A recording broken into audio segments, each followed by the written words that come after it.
Welcome to the channel, everybody. In today's video we're focusing on the new Titleist T100 irons. Now, the first thing you may notice when it comes to the differences from previous generations into now this particular generations is the font, the numbers on the bottom of the club. The rest of it actually looks very, very similar to the previous generation. We're going to have a little look at what Titleist are saying about these clubs today. I've got the full set, so we're going to have a little play with all the different areas of these clubs and see how they perform for me out on the golf course. Now, from a visual point of view, I know some of you are going to say, well, they're really no different than, let's say, the previous generation. And Titleist, you got to remember, I've spent an awful lot of time with Titleist, and they're not necessarily looking for the player that is coming from, let's say, a model from 2 years ago. That's not their focus. Their focus very much is tour players, but from your point of view, you might be somebody that's in a generation from even like an AP2 or the newest or the first original T100 iron. They want to focus on you guys because there is going to be some big differences coming into these irons, and we'll go through that as we get into this video. But the thing that jumped out to me straight off the bat when it came to these particular irons, and you can see it pretty much on the pitching wedge to start off with, it's got a slightly different loft than the previous generation. Because on the previous generation, we've seen 46 degrees of loft out of the pitching wedge, whereas in this new generation, we're seeing 45 degrees of loft. There's only 1 degree in it, but I'm always slightly concerned when I go into players' irons like we've got here, and you've got to remember, these are used by some of the best players in the world that are obviously sponsored by Titleist. They're going to use the T100. They're going to look for irons that are going to give them maximum spin, maximum control going into the greens. When you start to take loft off these clubs, you're going to reduce that spin just fractionally, and therefore maybe losing a little bit of that control from front to back. So we'll get into why they've de-lofted this whole set of irons by 1 degree. Right, I've brought you back to about 145 yards out, which is kind of where my 9 iron would, let's say, sit. And what we're focusing on when it comes to the mid and short irons is we're getting more aggressive grooves in this setup from previous generations, meaning that we should get control when it comes to the spin from a dewy condition like we've got here this morning, going into the kind of rough condition, sort of semi-rough, and then into the full rough over onto that left-hand side. I'm going to hit 3 shots for you going into this green. We're going to see how consistent these particular clubs are. And I talked about it when it came to the lofts on these clubs. If you think about it, if I'm going to generate a little bit more spin from the shorter irons and mid irons, then maybe by cranking those lofts forward slightly, we're able to get the optimal launch and control that we're looking for, well, that the tour players are looking for from their T100 irons. Great feel off the face, exactly what I'd expect to get from a T100 iron. First shot, pretty good. Got it kind of landing about midway up the green, which wasn't bad. And as I said, I'm about 145, which is where my 9 iron would probably fly to as a carry distance. Right, we're going to take it now. Again, a little bit wet this morning, but I'm going to take it out of the kind of semi-rough position. We're out with the greenkeepers here this morning, so if you hear a little bit of noise in the background, it's all the machines kind of working around us. We got out early to get ahead of the golfers. Right, coming out of this semi-rough, what I don't want is a flyer. I do not want flyers out of these situations because, as I said, we've got those more aggressive grooves. And that's definitely not flown out of that position there. That's just a good flight. Actually fractionally short of where the one came out of the fairway. Let's go over here a little bit further and get us into a little bit more of a rough situation, which I've got a nice juicy lie over here, which is actually really wet. I'm going to pop it down a little bit and just see how it performs out of here. Now this is really taking it to a level that I would feel, well, I would walk in here and expect to get a bit of a flyer. In fact, I'd probably go down to a pitching wedge, but today we're going to hit the 9 iron and just see how it performs. I think the first shot hit the back of that trap or got the downslope of that trap, which is why it's kicked kind of forward. and gone ahead of the last shot. Oh, that's a little bit left. I think I've still got a little bit, oh no. So I've pulled it a fraction, which is expecting it to go a little bit further because I've de-lofted the club. Interesting to see where they end up, but I've seen where that second or third one landed, and it landed pretty much in level with the second shot that I hit out of the rough here, or the semi-rough. So even though it felt like I got a bit of a flyer, I don't think it did fly, it just went a little bit on the left-hand side. Let's go up and take a look. Right, I'm just wandering up, the guys are cutting, so I'm gonna get the ball quickly. So that is my first shot in, which did actually catch the back of this trap here and kicked it kind of forward, so I got a little bit of a skid. You can see the pitch mark from there. The second shot just dropped and stopped, look. So I've got that landing on the front of that green there. So it's actually just dropped and stopped, which you got to think, coming out of that semi-rough, you would expect to get a little bit of a hop forward, a little bit of a flyer, but I'm not seeing that. And then the third shot, I don't know where it's ended up, but it landed here. Landed on the top of this bunker, which is actually pin high to that flag. So it did take that kick off that bunker and it kind of ran all the way down towards the bush there, but performance-wise, you can't argue with that. I know they're fresh grooves, they're brand new clubs, but I would expect to see certainly a flyer out of the last two shots and not seen that flyer at all. So all in all, a positive start. Now, one of the biggest changes that we're seeing, along with the change in the groove structure in the mid to shorter irons in the set, is we're moving to a more elevated launch when it comes to the longer irons. And I'm talking now 3-iron and 4-iron in the T100 set. Not going to see it in the 5-iron. They're saying that the 5-iron is more in line with the kind of mid-irons in this particular setup. Now, they've got a new kind of channel, muscle channel, which goes in the back of this club, and you can actually visually see it. When we look at the 4-iron, we're seeing this little channel in the back here. I don't carry a 3-iron, but in the 4-iron you can see it. In the 5-iron it's not there. So what they're saying is this is optimizing the CG position. So we're pushing that CG just a little bit lower when it comes to those 4-iron and 3-irons, allowing us to be able to launch that ball up in the air. And again, feedback from tour players saying that they want something that maybe just launches it up there.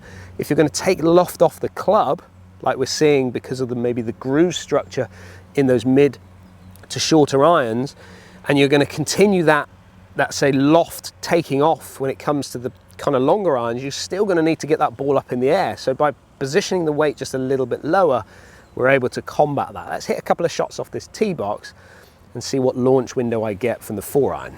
So I've brought out the 4-iron, but I've also brought the 5-iron, and the reason I brought the 5-iron is because when I've seen, let's say, a bit of a shift from T100 and T150 in previous generations, and they've started messing around with those channels and optimizing weight, I start to get a sense of a different feel off the face.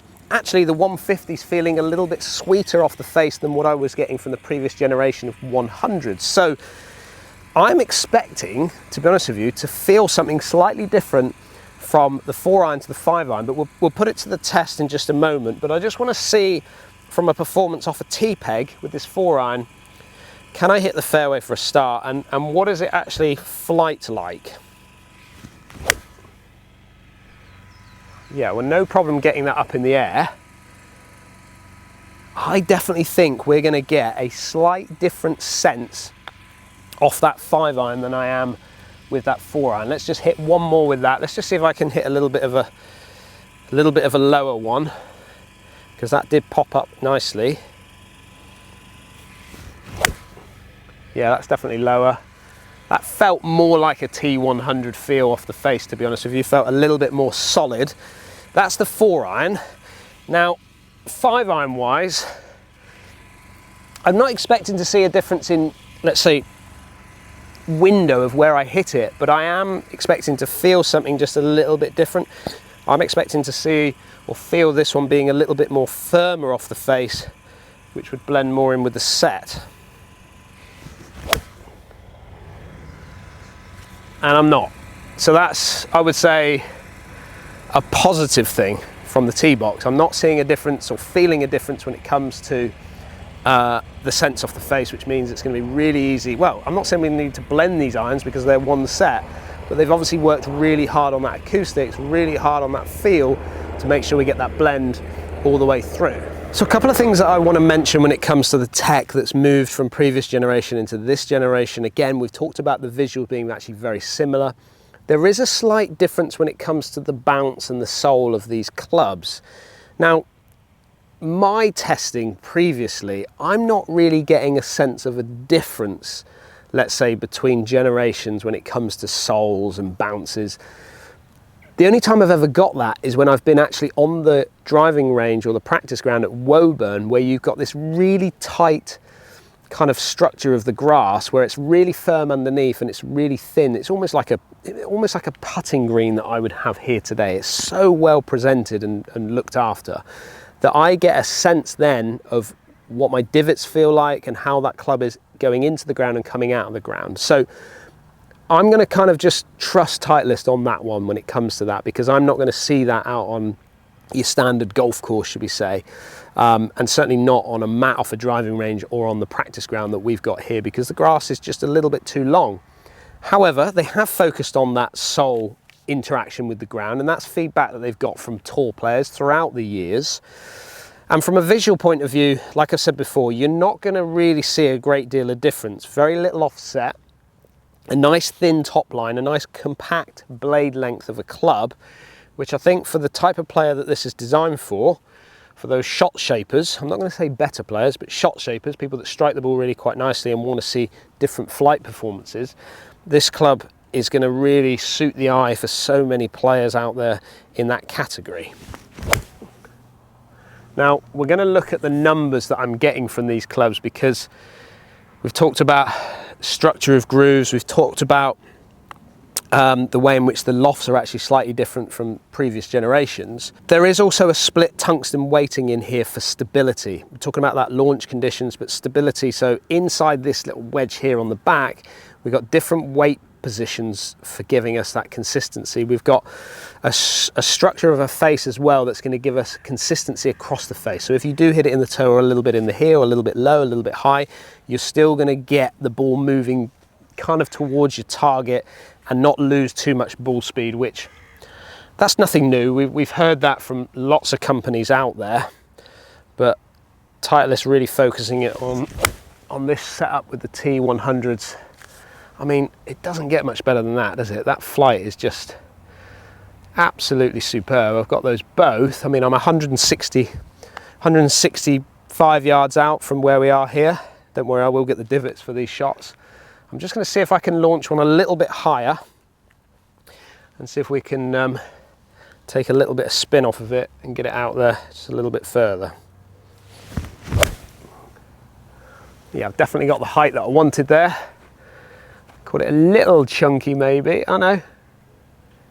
That's thrown it all the way down there. Right, let's go and have a little look at those, but then I want to just share with you some numbers from this one compared to what I got from the previous generation. I mean, you cannot argue. This is the beauty of having clubs that are slightly higher lofted than, let's say, modern tech out there, or game improvement irons. You know, I've hit 3 really tidy shots in there. One that were launched a little bit higher, one that maybe just turned over a fraction more, one which just kind of was a perfect shot really, but they're within 1.5 paces from that one, and then this one, then 1.5 paces between them. Now, let's look a little bit harder at those numbers, because there's some jumps that I'm seeing from previous generation to this generation, which I'm a bit surprised about, and maybe I'm not seeing it out on the golf course. So one thing that I should say is that obviously I've got here early this morning, I'm hitting balls in the studio and I'm kind of warming myself up. So I actually think the numbers are probably, well, not as good, because I'm not swinging it probably as fast as what I was swinging it in the previous generation. I don't know, I can't remember the day that I was swinging it on that particular day. I don't know what I was swinging like. However, if we just look at the numbers from the new T100 iron, the 7 iron, I'm getting 111 mile an hour off the club face as a ball speed. I'm launching it at 19.9. I'm spinning it at 6,155 revs, peaking out at 31 yards high, and I'm 152 yards in my carry. I reckon that I'm out on the golf course here now, and I think, I mean, I was 165 to this flag. I've landed them probably probably 160 yards. So I've already picked up 8 yards out on the golf course to what I would have in my, let's say, my testing there. Now, the previous generation, I'm getting 115 mile an hour off the club face. Got to remember, they're a degree weaker than what I'm seeing in the new generation. So I'm gaining more ball speed there, but probably swinging it a little bit faster. I'm actually launching it at 18.4, so I'm launching it a lot higher now than what I was previously. And my spin is now at 6,600 revs, or nearly 6.7 in the previous generation, and the carry distance 156 yards, peaking out at 31 yards high. So even though I am swinging it a fraction slower and I'm getting my numbers just a little bit different, the things that jump out to me is that I'm launching it a little bit higher, which is interesting, and my spin is dropping it down slightly. So the only thing that I can take from what I've got from a previous swing setup, previous generation, compared to where I am right now, is I think I'm hitting, maybe sweeping it a little bit more than what I was. So therefore I'm delivering maybe a little bit more loft into the shot. And I'm hitting up on it, which is taking spin off the ball. And I think that's probably where I'm at. So I'm now hitting it with a little bit more loft and a little bit more sweeping compared to previous generations. But what I would say from that is that my spin is just fractionally down to what I'm seeing and what I would hope to see from a 7-iron. And I actually think that's a really important thing when it comes to your numbers and testing from previous generations to modern generation clubs, is that, you know, we don't always swing it the same every time, you know, from a morning round to an afternoon round, things like that. You've got to go through the process of warming up and going through all that. But as you change, as you get a little bit older, and a couple of years difference from when I was hitting it previously to where I am now, you know, maybe things have just changed slightly, but you need to just be mindful of that. 170 yards into this back right pin on the 17th hole here at Jerston. I'm going to go with a 6-iron and just hit a couple of shots in here. I'm also going to hit a 5-iron with a little bit of fade on it and just see how that performs as well. Feel-wise, when I hit them on the range at Woburn, I was really impressed with the feel. Not that there was a massive difference than previous, let's say previous generation, but I just feel that with these particular irons, they just feel, I don't know, just feel a little bit sweeter. Now that was really easy to get back to that pin with that 6-iron. Let me just see if I can hit this a little bit higher and hold it up a fraction. Yeah, I've done that, no problem. I wonder if that gets all the way back there. It doesn't. So the little fade shot, which is me adding a little bit of loft, is definitely losing a little bit of ball speed, increasing my spin slightly, which is why that ball wants to come up a fraction short. Let me just go with the 5-iron and just hit a little bit of a high cut shot in there and see if that kind of gets back to that pin.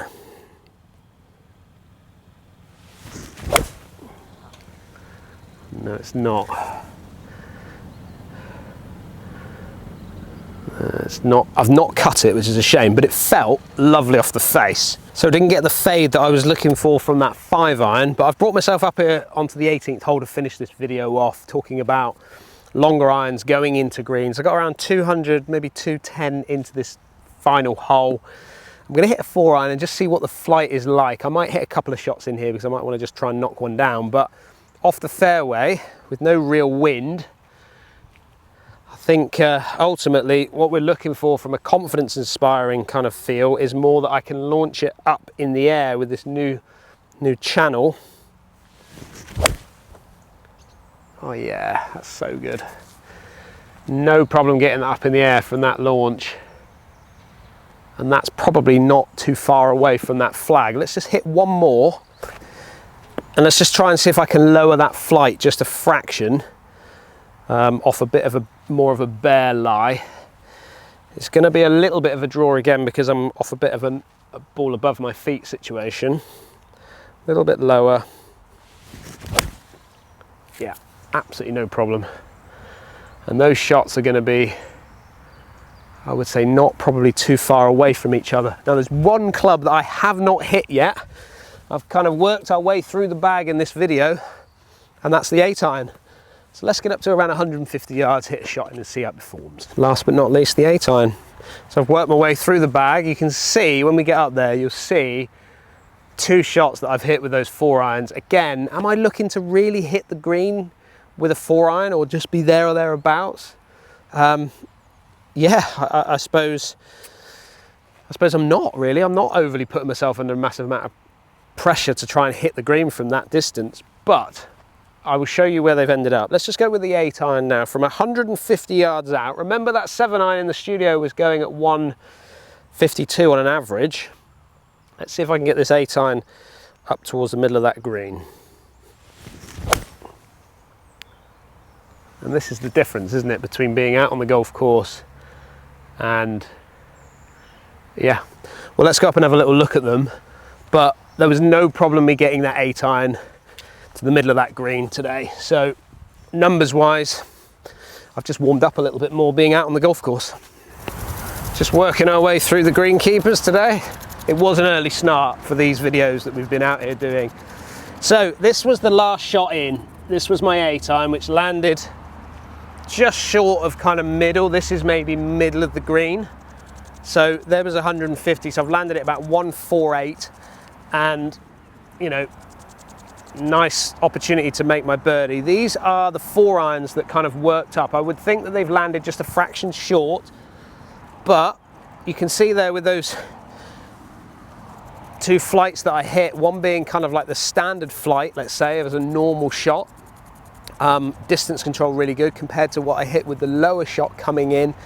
2 different types of shots, being able to find my windows with these particular irons, and that's what these clubs are all about. It's about finding your optimizational position of how you want to get these clubs to work for you as a golfer. And when it comes to distance control, you're never gonna fall down when it comes to a player's set of irons. Loft is everything, spin is everything, control is everything when it comes to your game. I'd like to hear down in the comments, will you be considering looking at the new T100 irons by Titleist? If you are new to the channel, hit that subscribe button and I'll see you again on the next video.